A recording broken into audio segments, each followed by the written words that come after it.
You could say you were talking about that sliver of red pill, but when you say we, you misspoke, because that's not the sliver I was talking about. I was talking about in general. So I was covering the ones. You very slickly spent 95% of your conversation to talk about what percentage of red pill I wonder. You don't have to answer. That's rhetorical. The kind You that's probably in the study. it's okay. Listen, it's completely, but I'm isolating that was your talking point. When you said the word we, you misspoke for me. So I want to clarify, right? Because the version, unless I missed the story where they said it was incels specifically who account for this rise in divorces, then fine. I stand corrected. But if you talked about red pill in general, you did some little wizardry to try to isolate, and you can't even isolate which red pill group you're talking about that accounts for this rise in divorce, right? Because that's why it's the fallacy in your argument. You damn sure can't say incels because them niggas ain't getting married in the first place. Incels for the marriage purposes. Okay, cool. I'm interrupting because I'm talking about... Ma'am, which part, cool, ahead. We want to dance. Which part of the red pill community are you blaming for the rise in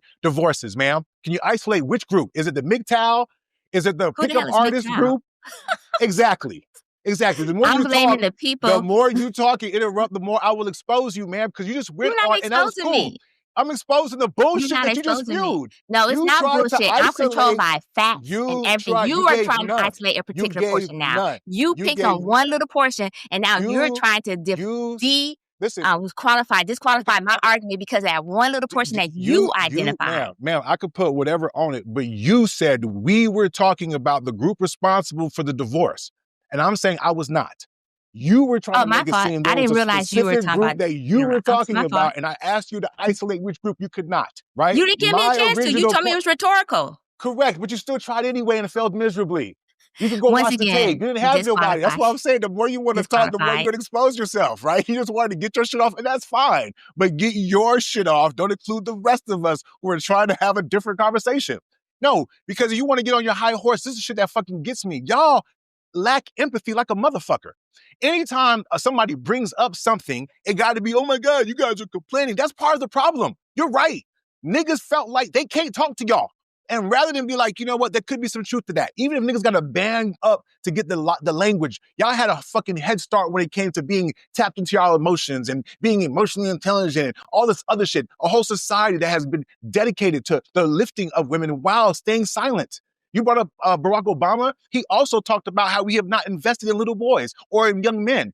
You keep on going back to the 60s, but for as long as you've been alive, you had the right to get everything that you got thus far. Credit was not part outside of your reach. So your generation and your group of women are the one that some of these people are talking about, and even the younger ones. All it tells me, Obama? I said I was clear. And then what's funny is you say, oh, white man, but Shorty over here was like, well, feminism was not for black women, just like, you know, the red pills. Well, guess what? Y'all asses adopted the other. So guess what? We adopted one too. Y'all act like for years we have not heard the conversation about how niggas ain't shit. I referenced Eddie Murphy. Going way back then, the conversation's been had.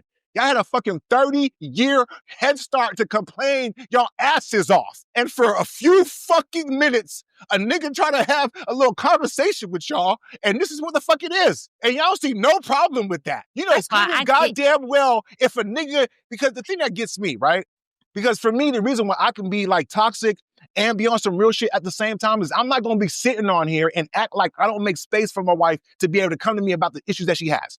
And I also ain't gonna sit here and pretend like if she did not make space for me, there would be no marriage. And y'all wondering why some of y'all are ending up divorced.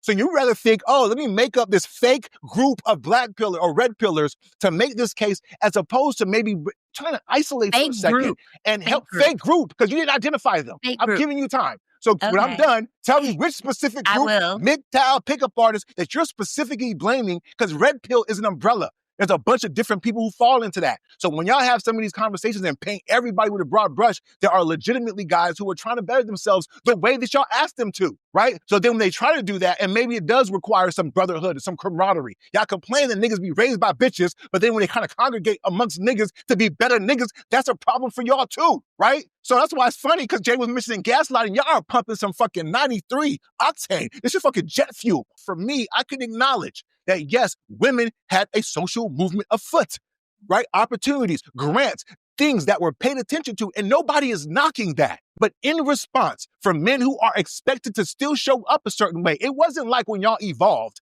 to become these boss bitches that y'all said, you know what? There can't be two of us driving this bus, so maybe I should get me a beta nigga who don't mind sitting in the back. No, y'all still want alpha-ass niggas too, right? So there's a conversation to be had from both sides. This is a negotiation. And when y'all come into the negotiation like on some bullshit, then guess what? People back their seats up and get the fuck away. That's what the red pill movement is really afoot when you think about it. It's about the attempt to try to have the conversation. And yes, maybe the expectations are misplaced, but these guys didn't get the update. Maybe you're right. But would it benefit us all to come together and figure out how we can level up together or figure out a common place for us to move forward? Or is it just going to be, oh, I got mine. I'm already doing mine. I'm already up here. Y'all niggas figured out, oh, but when y'all do it, I'm going to laugh at y'all. That's just not productive. Sorry. You know what I'm saying? Let me answer your question. I can turn up. Let me answer your question. Person. Yes, First of all, I said factions from the start. Which faction? Were faction multiple times. The faction that we're fucking talking about, aka the ones who are married and using red pill content, such as the Andrew Tate content that got them all jacked up, because even though he's single and technically alleged rapist, they're following his content and bringing that back into their relationship. That's why they talking about alpha lord and all that good stuff. I said faction multiple times, and I talked about how there were elements of the red pill that I did like. I've already cleared that part, and I said I give them kudos for building this camaraderie. So what you just did was try to disqualify my conversation based on one piece of information because you didn't like what I had to say.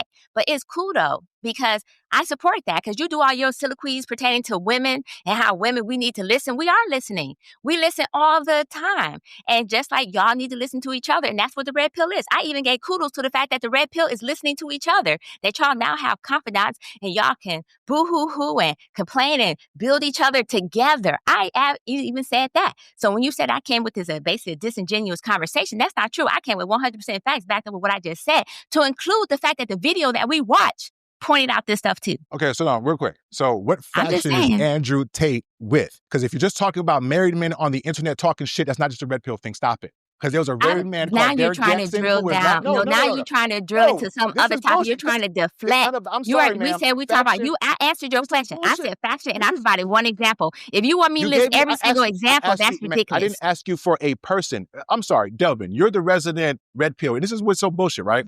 When we say factions, are we speaking of a person or are we talking about different groups? Like y'all mentioned incels. Incel is a faction. Please let me know where I'm misusing the English language. Because you named a person.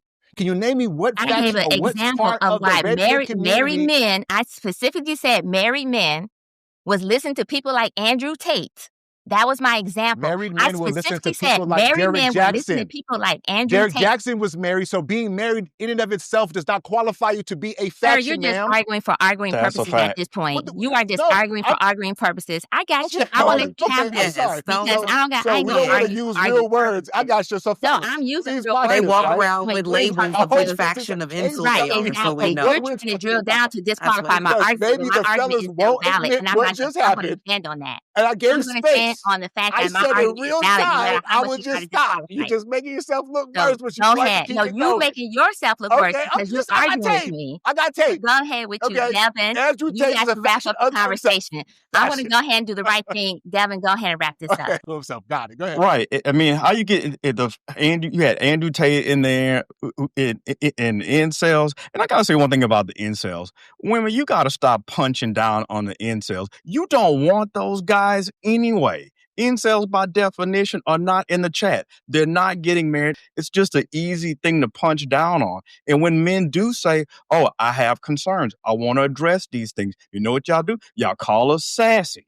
Yeah, that's the new thing now. Disrespect, right? It's like, supposed to just let them just run over. Yeah, I want you to be emotional available, but when you are emotionally available, you're sassy. So I don't know where I'm just going to walk away, which is what the guys in the red pill a lot of times say. Listen, if you don't have to negotiate, don't. Just go ahead and walk away. And the reciprocity, especially in marriage, is important. The guys you want to be with, they want shit too. And it's okay for the guys to vocalize that. You know, we got to this point where everything's, it's transaction. Okay, well, let's fucking transaction. Let's negotiate. Now it's not fun for the ladies. Now it's, he's being sassy. He's being toxic. You said you wanted to negotiate. Okay, well, let's fucking do it. I don't know why that's a problem. The men you want things, and when you express that, it's a fucking problem. And I think that's super, super weird and very insular. And the fact that we're even discussing it in public and not in a barbershop is a red pill thing.